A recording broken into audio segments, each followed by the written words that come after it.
Metada pikseli silməyi axtarırsan, tapa bilmirsənsə, videoya sonacan bax. Çünki yenə tapa bilməyəsən. Video qurtardı. Yaxşı, zarafat edirəm.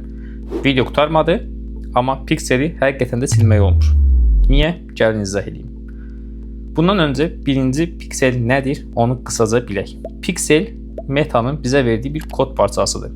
Onu saytımıza yerləşdiririk və bu piksel sayəsində bizə gələn satışlar, kim səbətə atdı hər hansısa bir məhsulu, kim satın aldı, bunları ölçürük. Və ya piksel bizə deyir ki, bax, bugün gələn satış əslində sənin bugünkü reklamından yox, 3 gün bundan qabaqki reklamından gəlibdir.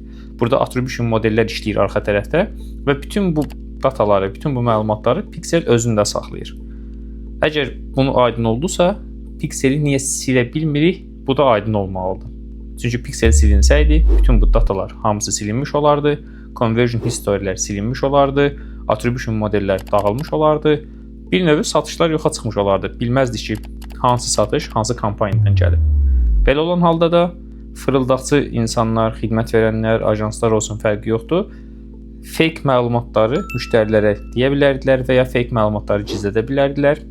Həmçinin də bütün bu prosesləri audit edib yoxlamaq mümkün olmazdı. Məhz bu səbəbdən Meta piksel yaradırsansa, onu silməyə icazə vermir. Onu işlətmirsənsə, oradan hər hansı aksesləri qaldıra bilərsən, yəni ki, işlənməmiş bir halda kənarda dura bilər.